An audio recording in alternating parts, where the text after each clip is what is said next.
वक्रतुंड महाकाय सूर्यकोटी समप्रभा निर्विघ्नं कुरु मे देव सर्वकार्येषु सर्वदा। समचरण सरोजं सान्द्रनीलाबुधावं जगन्नीतपाणि मण्डनं मण्डनानां तरुणतुलसीमाला कंदरं कञ्जनेत्रं सदैधवलहासं विठ्ठलं चिन्तयामि। पांडुरंग करू प्रथम नमन, पांडुरंग करू प्रथम नमन, पांडुरंग करू प्रथम नमन, पांडुरंग करू प्रथम नमन, दुसरे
शान्ताकारं भुजगशयनं पद्मनाभं सुरेशं विश्वाधारं गगनसदृशं मेघवर्णं शुभांगं लक्ष्मीकान्तं कमलनयनं योगिवृद्धानगम्यं वन्दे विष्णुं भवभयहरं सर्वलोकैकनाथं। गुरुर्ब्रह्मा गुरुर्विष्णु गुरुर्देवो महेश्वरा गुरुर्साक्षात् परब्रह्म तस्मै श्री गुरुवे नमः। कलावज्ञजीवोद्वार्थावतारं कलङ्काङ्कतेजोदिकामोदिवक्रं खलानिश्चवादापनोदारदक्षं समाधिस्थमूर्तिं भजे ज्ञानदेवं। नमो ज्ञानेश्वरा नमो ज्ञानेश्वरा, नमो ज्ञानेश्वरा, नमो ज्ञानेश्वरा, नमो ज्ञानेश्वरा, नमो ज्ञानेश्वरा, नमो ज्ञानेश्वरा, नमो ज्ञानेश्वरा, नमो ज्ञानेश्वरा, नमो ज्ञानेश्वरा, नमो ज्ञानेश्वरा, नमो ज्ञानेश्वरा, नमो ज्ञानेश्वरा, नमो ज्ञानेश्वरा, नमो ज्ञानेश्वरा, नमो ज्ञानेश्वरा। निवृत्ती उदारा सोपान देवा, निवृत्ती उदारा सोपान देवा, मुक्ताबाई नमो त्रिभुवन पावनी, मुक्ताबाई नमो त्रिभुवन पावनी, मुक्ताबाई नमो त्रिभुवन पावनी, मुक्ताबाई नमो त्रिभुवन पावनी। निवृत्ती उदारे सोपान देवा, निवृत्ती देवा, मुक्ताबाई नमो त्रिभुवन पावनी, मुक्ताबाई नमो त्रिभुवन पावनी, मुक्ताबाई नमो त्रिभुवन पावनी,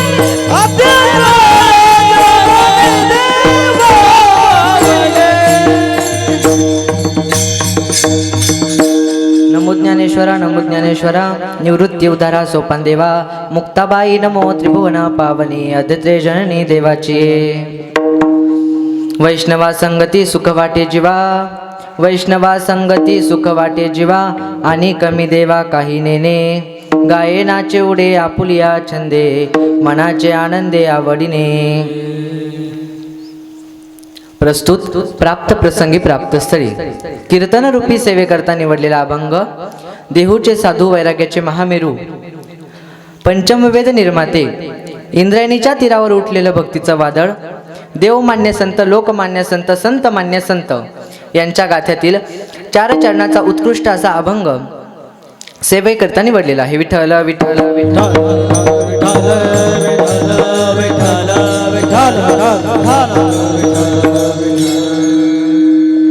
बघा, सेवेला सुरुवात करण्यापूर्वी अल्पसा परिहार द्यायचा, म्हणजे तो असा: अखंड हरिनाम सप्ताह गेले खूप दिवसापासून चालू असलेलं आपलं हे समस्त ग्रामस्थ मुरमी, आणि या मुरमी गावामध्ये गेल्या अनेक दिवसापासून हा अखंड हरिनाम सप्ताह चालू आहे. आणि आज दुसऱ्या दिवसाची सेवा माझ्यासारख्या एका बालकाच्या वाटेला आली, हे मी माझं परम भाग्य समजतो. आणि मला तुमच्या सर्वांकडे बघून एकच म्हणावं असं वाटतं: पुण्य फळले बहुत दिवसा, पुण्य फळले बहुत दिवसा, पुण्य फळले बहुत दिवसा, पुण्य फळले बहुत दिवसा. भाग्य उदयाचा ठसा, भाग्य उदयाचा ठसा, भाग्य उदयाचा ठसा, भाग्य उदयाचा ठसा, भाग्य उदयाचा ठसा, भाग्य उदयाचा ठसा. बघा, सेवेला सुरुवात करण्यापूर्वी अलंकापुरीमध्ये बसलेली माझी ज्ञानाई माऊली त्यांच्या चरणी वंदन करतो. जगद्गुरु तुकोबरा यांच्या चरणी वंदन करतो. पंढरीश पांडुरंग परमात्म्याच्या चरणी वंदन करतो. सर्व संत मांद्याळींच्या चरणी वंदन करतो. तसेच ज्यांच्यामुळे मला आज या गादीवर उभा राहायचा मान मिळाला असे असणारे माझे गुरुवर्य आदरणीय श्री हबप गणेश महाराज मालुंजकर व सौ आदरणीय हबप मुक्ताताई महाराज मालुंजकर यांच्याही चरणी वंदन करतो. तसेच माझे सर्वे माझे आई वडील, माझे सर्व कुटुंब यांच्याही चरणी वंदन करतो. तसेच सर्व माझं ग्रामस्थ मुरमी आणि तुम्ही श्रोतेजन सर्वांच्या तुमच्याही चरणी वंदन करतो. तसेच सर्व गायक असतील, सर्व गायक मंडळी असेल, त्यामध्ये आमचे गणेश महाराज बगाटे असतील यांच्याही चरणी वंदन करतो. तसेच इकडं निवृत्तीदादा बगाटे असतील यांच्याही चरणी वंदन करतो. तसेच घनगाव महाराज असतील यांच्याही चरणी वंदन करतो. हबप शंकर महाराज असतील यांच्याही चरणी वंदन करतो. आणि आबा शिंदे यांच्याही चरणी वंदन करतो. छगन महाराज शेळके यांच्याही चरणी वंदन करतो. आणि तसेच आलेले दिंडोरी तालुक्याचं भूषण उत्कृष्ट युवा कीर्तनकार साहिल महाराज पाटील यांच्याही चरणी वंदन करतो. ते सर्व कुटुंब परिवार इथे आलेले आहेत. तसेच असणारे दुसरे हबप बालकीर्तनकार चैतन्य महाराज खालकर ज्यांची कालच आपल्या इथे कीर्तन सेवा झाली, तेही सहकुटुंब सहपरिवार उपस्थित आहे. त्यांच्याही चरणी वंदन करतो, आभार मानतो. तसेच सिन्नर तालुक्याचे भूषण उत्कृष्ट गायनाचार्य कीर्तनकार प्रसाद महाराज जाधव यांच्याही चरणी वंदन करतो आणि सेवेला सुरुवात करतो. विठ्ठल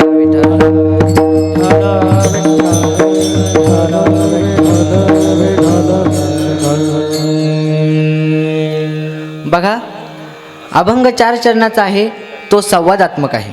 अभंग कसा आहे? संवादात्मक आहे. त्यामध्ये तुकोबरायांचा आणि भगवंताचा संवाद चाललेला आहे.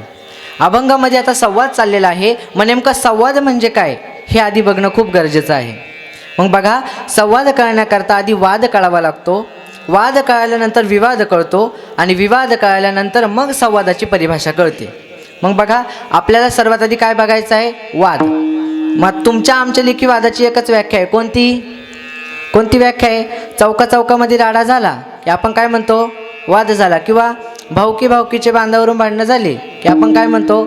वाद झाला. पण हा वाद तसं नाही आहे. वाद हे तत्वज्ञान आहे. वाद हे आत्मबोध आहे. वादे जायते आत्मबोधा. हा वाद झालं. त्यानंतर विवाद म्हणजे काय? 2 व्यक्ती भिन्न विचारांवरती चर्चा करतात, त्याला म्हणतात विवाद. उदाहरणार्थ तुकोबरायांच्या गाथ्यामध्ये एक अभंग आहे.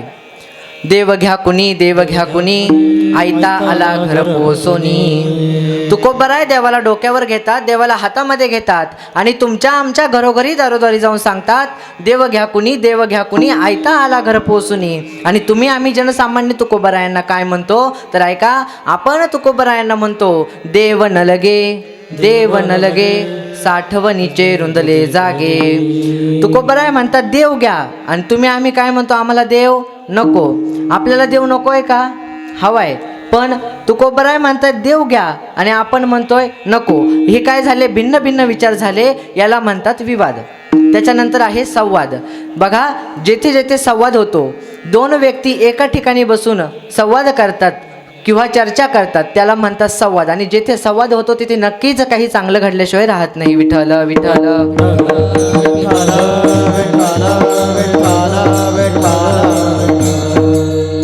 मग बघा, संवाद करण्याकरता आपण काय काय बघितलं? आधी वाद बघितला, नंतर विवाद बघितला, नंतर मग संवाद बघितला. असा आपल्याला संवाद कळाला. मग बघा, तुकोबरायांचा आणि देवाचा संवाद चाललेला आहे. काय संवाद चाललेला आहे तर तुकोबराय अभंगाद्वारे म्हणतात की अरे देवा, या वैष्णवांच्या संगतीमध्ये गेल्यानंतर मला कुठल्याच सुखाची अपेक्षा उरत नाही, मला कुठल्याच गोष्टीची अपेक्षा उरत नाही. त्यामुळे मला वैष्णवांची संगती आवडते. असं कोण म्हणतंय? तुकोबराय देवाला म्हणतात. मग बघा, तुकोबरायांना वैष्णवांची संगती आवडते. मग वैष्णवांची संगती आवडते तर त्या वैष्णव नेमकं म्हणायचं कुणाला? वैष्णव नेमकं म्हणायचं कुणाला? तर मग बघा, ज्यांच्या कपाळी बुक्का आहे, ज्यांच्या गळ्यामध्ये तुळशीची माळ आहे आणि जे एकादशीचं व्रत अवलंबन करतात, त्यांना म्हणायचं वैष्णव. विठ्ठल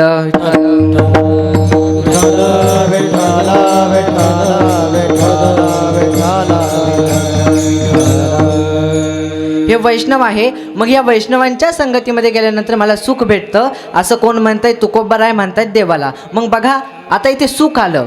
मग सुखाचे देखील शास्त्राने काही प्रकार सांगितले. पहिलं सुख आहे राजसी सुख, दुसरं सुख आहे तामसी सुख आणि तिसरं सुख आहे सात्विक सुख. मग बघा, राजसी सुख काय असतं तर जो पुरुष आपल्या घरातल्या पत्नीला लक्ष्मी मानून तिच्याच हातचं अन्न ग्रहण करतो, आपल्या मुलाबाळांमध्ये सुख शोधतो, त्याला म्हणतात राजसी सुख. 2 नंबर आहे सात्विक सुख. सात्विक सुख म्हणजे काय तर 2 नंबर आहे तामसी सुख. तामसी सुख म्हणजे काय तर बोलू नये ते बोलतो, खाऊ नये ते खातो, ऐकू नये ते ऐकतो, त्याला म्हणतात तामसी सुख. त्यानंतर आहे सात्विक सुख. सात्विक सुख म्हणजे नेमकं कोणतं तर बघा, 4-5 घरचं अन्न मागून आणतो, त्या अन्नामधला दोष बाजूला काढून, मनामधला अहंकार बाजूला काढून त्या अन्नामध्ये भगवंताचं स्वरूप बघून त्या अन्नाला ग्रहण करतो, त्याला म्हणतात सात्विक सुख. विठ्ठल विठ्ठल.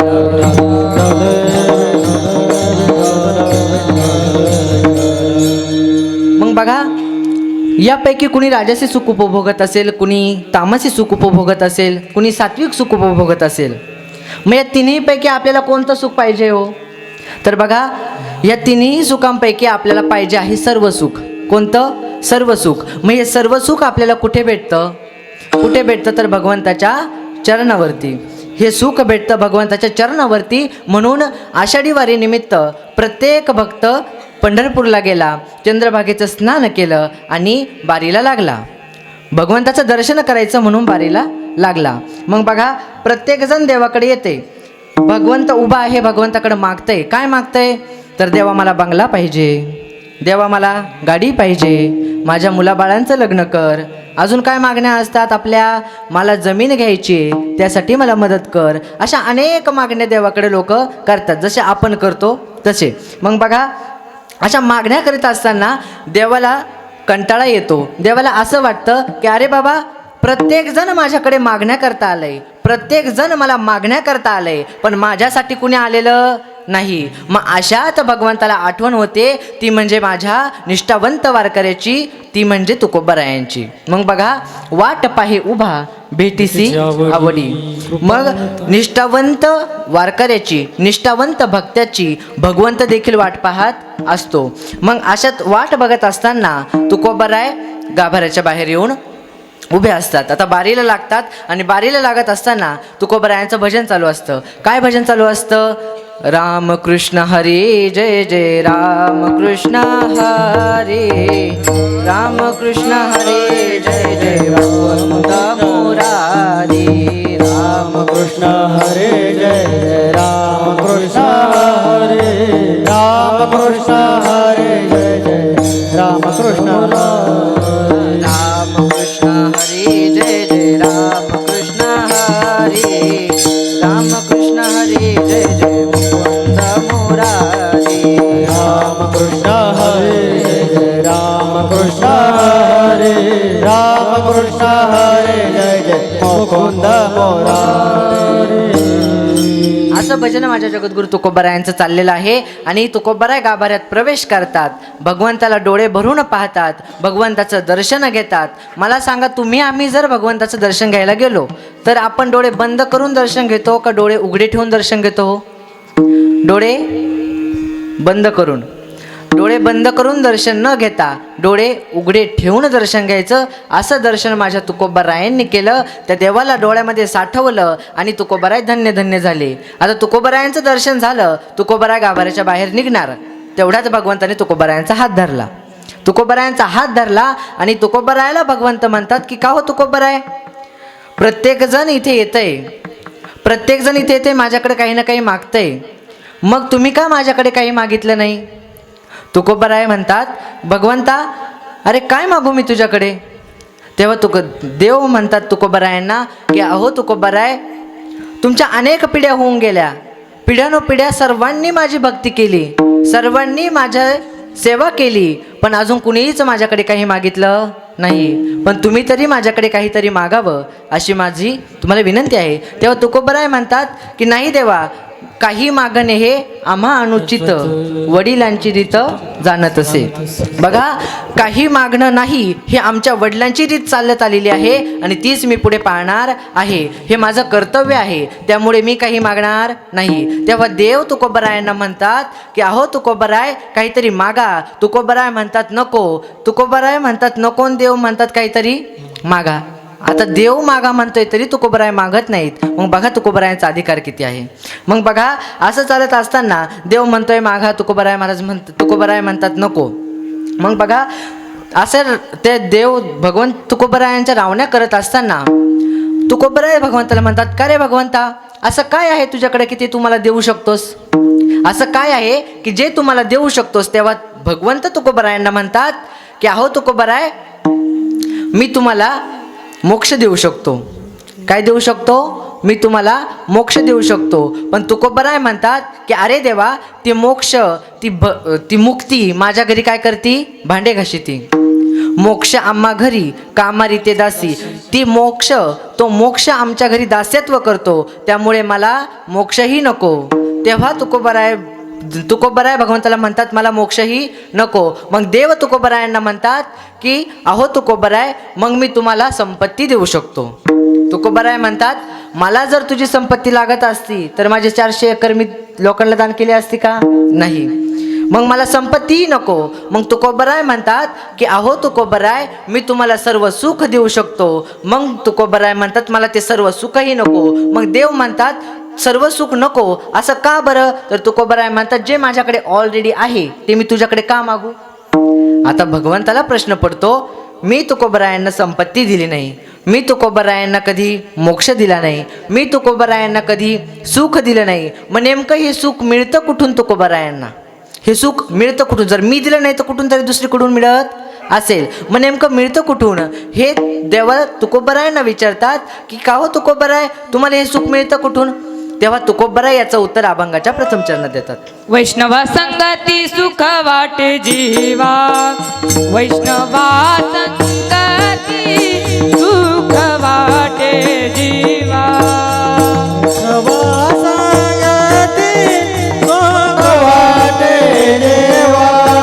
वैष्णवा संगती सुख वाटे देवा. आणि कमी देवा काही नेने, आणि कमी देवा काही नेने. गायनाचे उडे आपुलिया छंदे, गायनाचे उडे आपुलिया छंदे.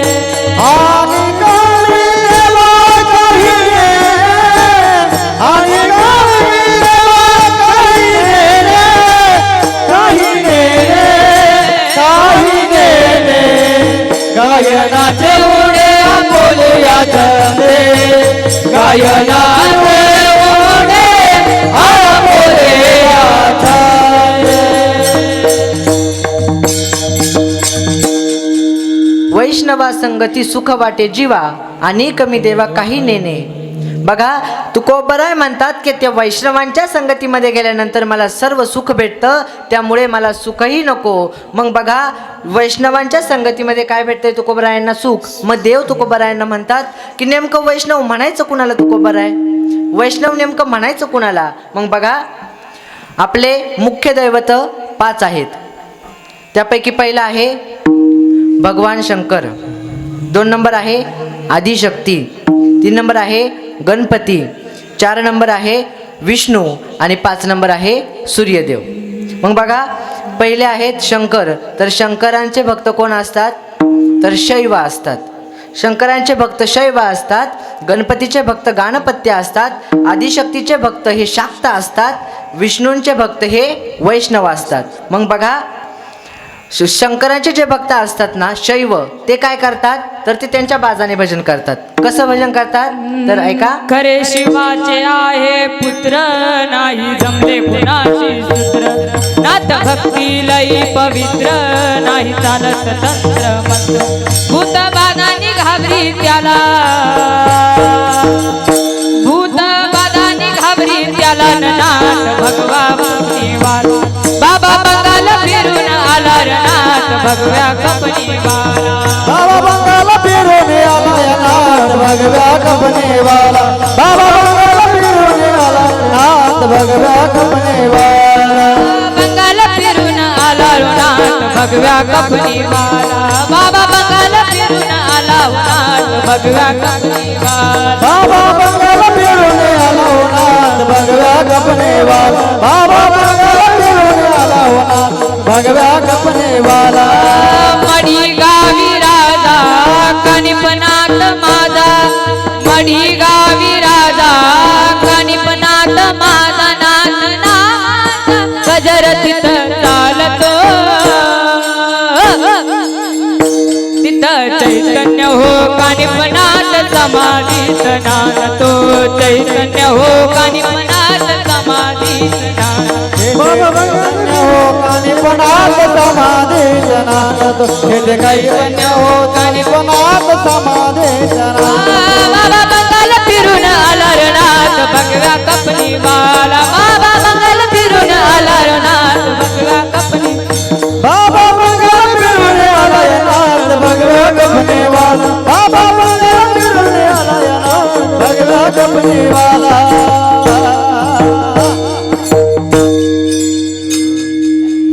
बघा अशा ते त्यांच्या बाजाने भजन करीत असतात. 2 नंबर आहे आदिशक्ती. मग आदिशक्तीचे हे काय असतात? शाक्त. आणि शाक्त काय करत असतात? ते भजन करत नाही तर ते गोंधळ घालतात. कसा गोंधळ घालतात? अंबाबाई तू लाड लाड ये ना, अंबाबाई तू लाड लाड ये ना. कागदरीला राग दरीला राग दरीला राग दरीला राग. हे अंबाबाई लाड लाड ये ग, अंबाबाई लाड लाड ये ग. कागदरीला राग दरीला राग दरीला राग दरीला राग.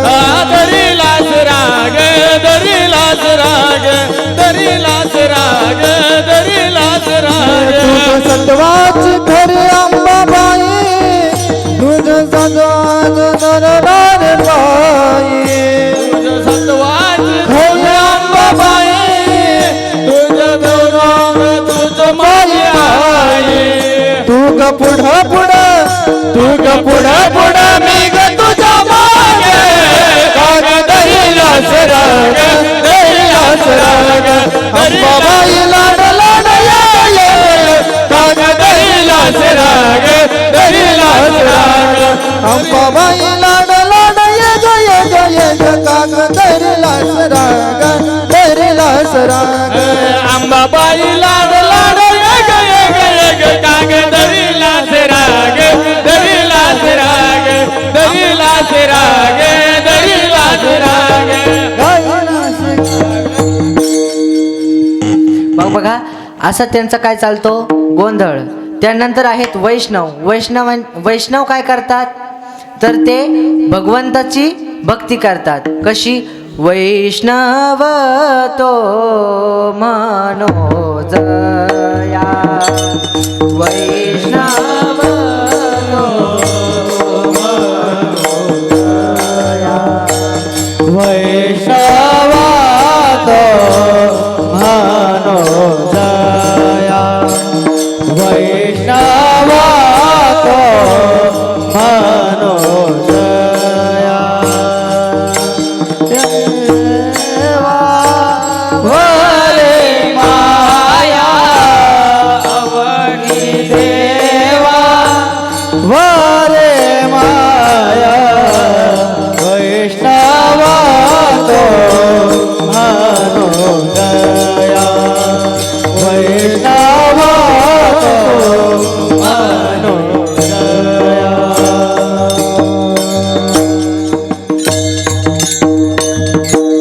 बघा वैष्णव अशीच भक्ती करतात भगवंताची. मग यांना म्हणायचं वैष्णव. वैष्णवांचे लक्षण मी मगाशीच सांगितले. काय? कपाळाला बुक्का, गळ्यामध्ये तुळशीची माळ आणि एकादशीचं व्रत, हे वैष्णव. मग हे वैष्णव असतात. मग तुम्ही म्हणाले वैष्णवांची संगती काय महाराज नेमकी? मग बघा एकदा काय झालं, नाथबाबांच्या घरी एक गावोबा नावाचा सेवक होता. गावोबा नावाचा सेवक होता. तो सेवक अडाणी होता, निरक्षर होता. त्याला काहीच लिहिता वाचता येत नव्हतं. त्याला फक्त 4च अक्षरं यायची. ती म्हणजे कोणती? ए क ना थ. हे 4च अक्षरं त्या गावोबाला यायची. मग बघा नाथबाबांच्या घरी तो दास्यत्व करायचा, काम करायचा, सेवा करायचा. मग अशी सेवा करत असताना माझ्या नाथबाबांचा रामायणासारखा पवित्र ग्रंथ लिहायचा चालू होता. मग रामायण लिहायचं चालू असताना नाथबाबांचा निर्वाण काळ जवळ आला होता. नाथबाबांनी आता त्यांचा देहही थकत आला होता, त्यांचा निर्वाण काळ जवळ आला होता. तेव्हा काय झालं तर ते रामायण पुढचं कुणी लिहावं असा प्रश्न माझ्या नाथबाबांना पडलेला आहे. नाथबाबांना प्रश्न पडला की आता इथून पुढचं रामायण कुणी लिहावं. मग त्यांनी काय केलं तर ते त्यांचा मुलगा, एक हरिपंडित नावाचा त्यांचा मुलगा होता. तो मुलगा तेव्हाच्या काळातला पैठणचा पंडित होता. पैठणचा पंडित असून देखील तो रामायण लिहू शकला नाही. का तर नाथबाबांनी त्याच्याकडे ती जबाबदारी दिली नाही. कुणाकडे दिली तर त्या गावोबांकडं. बघा शेवटच्या कालामध्ये नाथबाबांनी गावोबांना जवळ बोलावून घेतलं आणि गावोबाला सांगितलं की गावोबा इथून पुढचं रामायण तू लिहायचं, इथून पुढचं रामायण तू लिहायचं. तेव्हा गावोबाच्या शरीरावरून किंवा त्यांच्या अंगावरून फक्त एक कृपादृष्टी टाकली नाथबाबांनी. नाथबाबांनी फक्त एक कृपादृष्टी फिरवली आणि त्या गावोबांनी संपूर्ण रामायण लिहून काढलं. मग अगदी पार लव अंकुशांचा जन्म असेल, परत त्यांचा राज्याभिषेक असेल, असे सर्व खंड त्यांनी पूर्ण केले. आणि बघा तुम्ही जर कधी एकनाथी रामायण कधी जर घेतलं तर तुम्हाला नाथबाबांनी लिहिलेलं आणि गावोबांनी लिहिलेलं यातला फरकच कळणार नाही.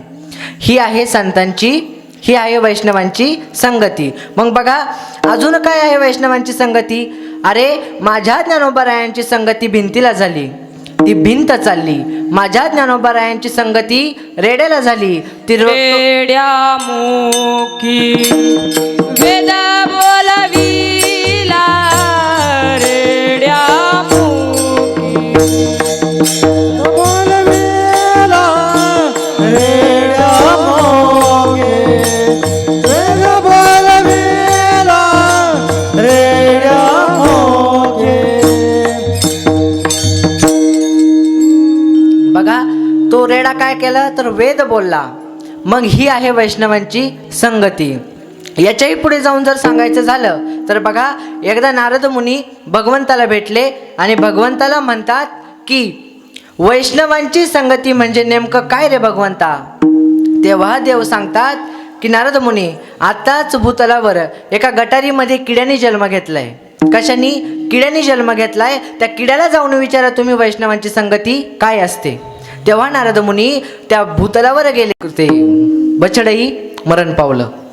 आता ते बछडही मरण पावलं. तेव्हा नारद मुनी परत भगवंताकडे आले. भगवंताकडे आले आणि त्या भगवंताला पुन्हा विचारू लागले की आता काय करू? तेही मरण पावलं.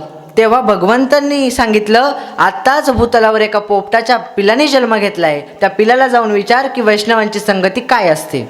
तेव्हा नारद मुनी त्या पिलाकडे जातात, त्याला विचारतात, का रे बाबा, वैष्णवांची संगती म्हणजे नेमकं काय? एवढं विचारताच ते पोपटाचं पिल्लूही मरण पावलं.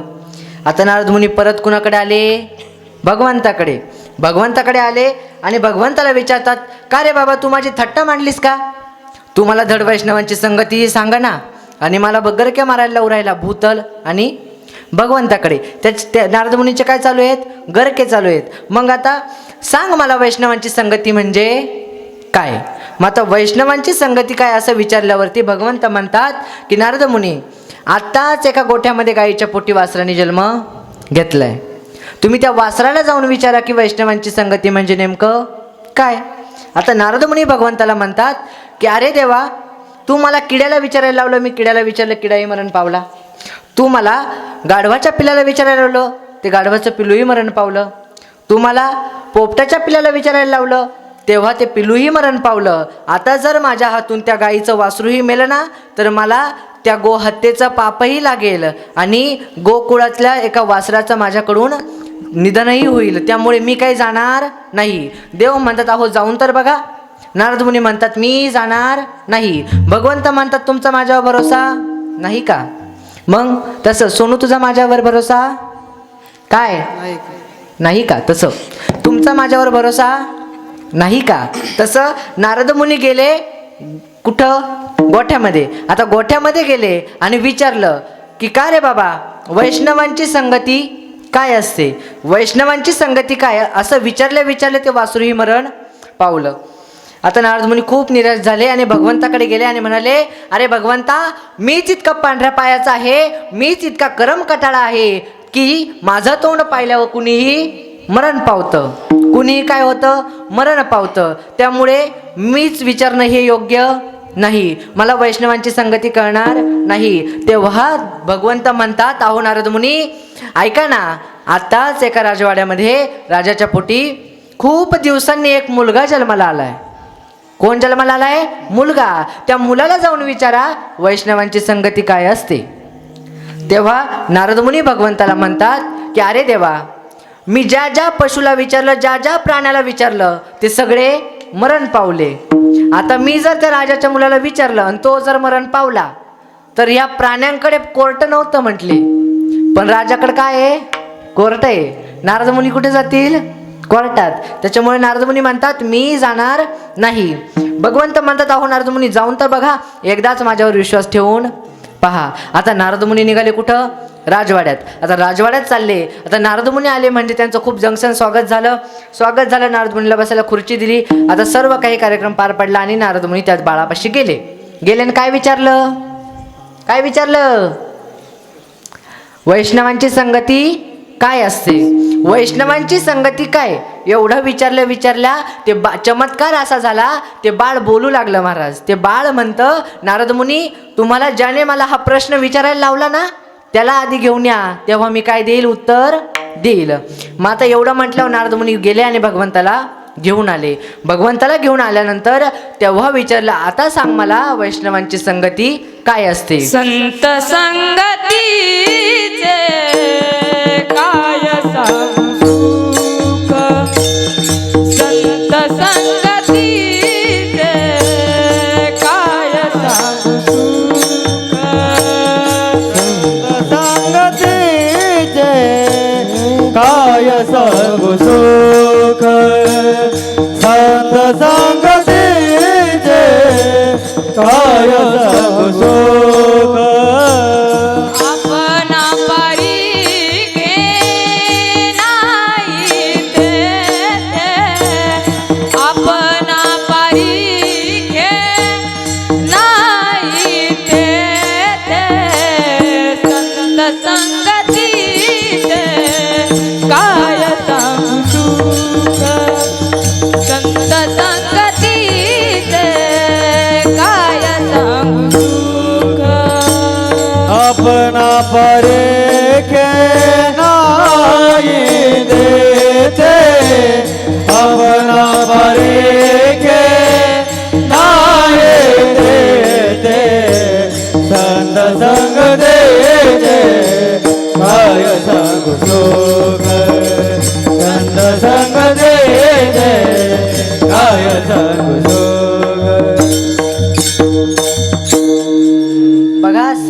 संगतीचे काय सांगू सुख, संतांची संगती काय असते.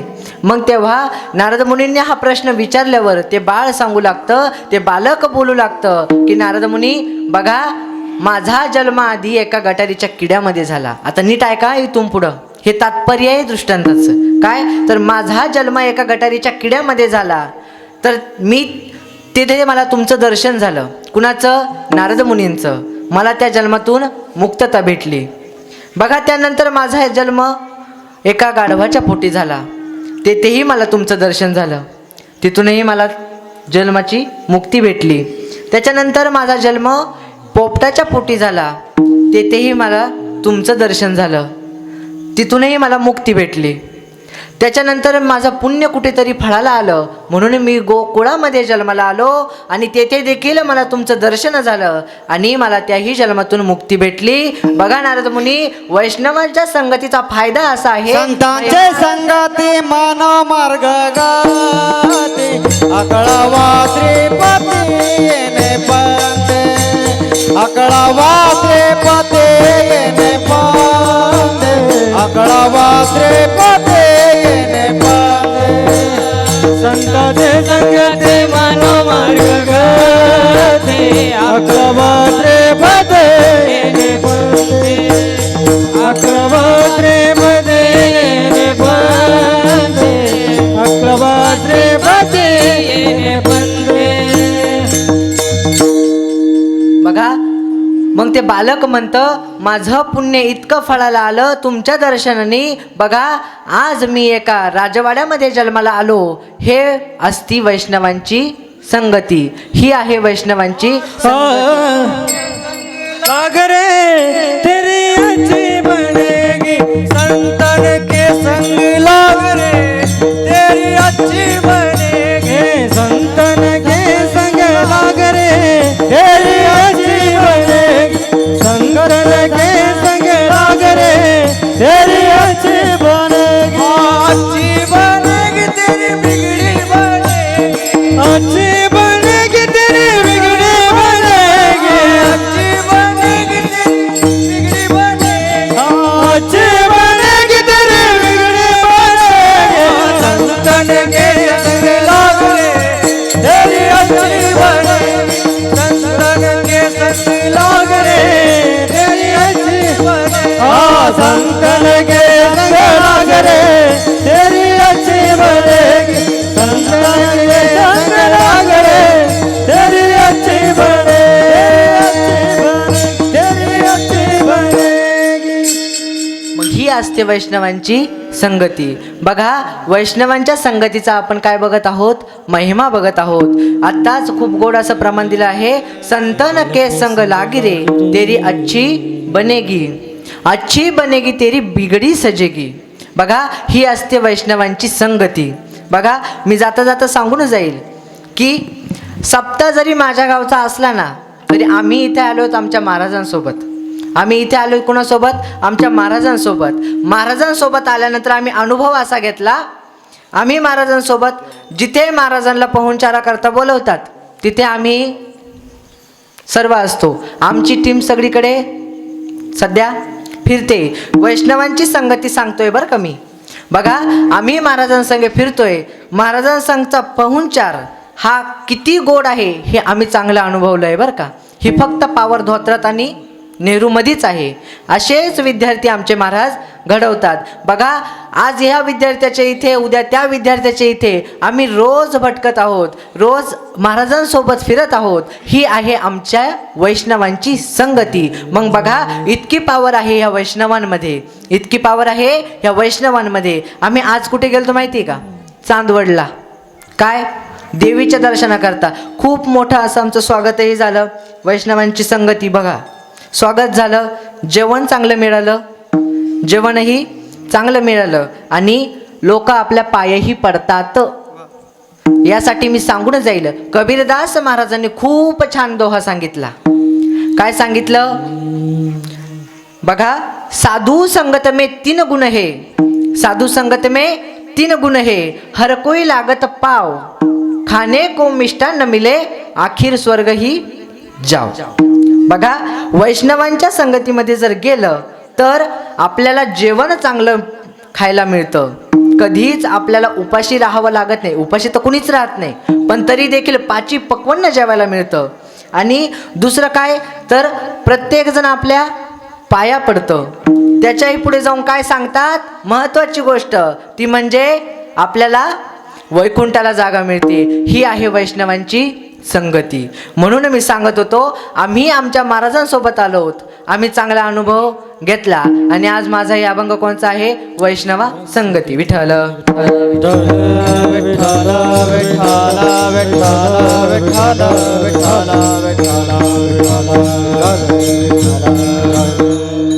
मग बघा, तुकोबराय भगवंताला म्हणतात ही आहे आमच्या वैष्णवांची संगती. मग भगवंत तुकोबरायांना काय म्हणतात, एका हो तुकोबराय, या वैष्णवांच्या संगतीमध्ये गेल्यानंतर तुम्ही नेमकं काय करता? तो अभंगाचं दुसरं चरण. गायनाची उडे आपुलिया छांद, गायनाची उडे आपुलिया छांद, गायनाची उडे आपुलिया छांद, गायनाची उडे आपुलिया छांद, गायनाची उडे आपुलिया छांद, गायनाची उडे आपुलिया छांद, गायनाची उडे आपुलिया छांद, गायनाची उडे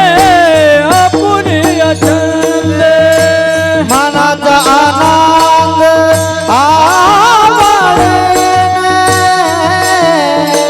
मनाचा आनंद आवडे, हो मनाचा आनंद आवडे, गायनाची उडे आपुलिया छांद, गायनाची उडे उडे आपुलिया छांद, मनाचे आनंद आवडीने,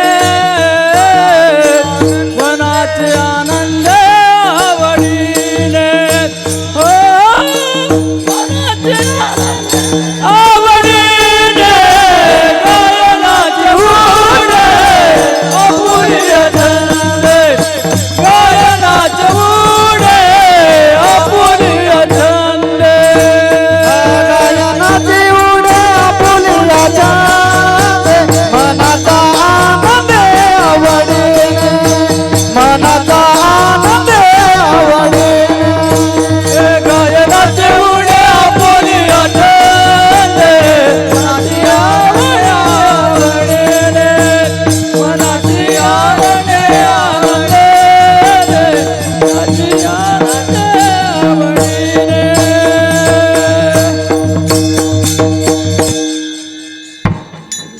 बघा, तुकोबरायांनी याचंही उत्तर दिलं. आम्ही वैष्णवांच्या संगतीमध्ये गेल्यानंतर काय करतो तर गातो, नाचतो, आनंदाने उड्या मारतो. हे काय कधी करतो आम्ही, वैष्णवांच्या संगतीमध्ये गेल्यानंतर. आणि याचसोबत आम्ही भगवंताचं नामचिंतनही करतो.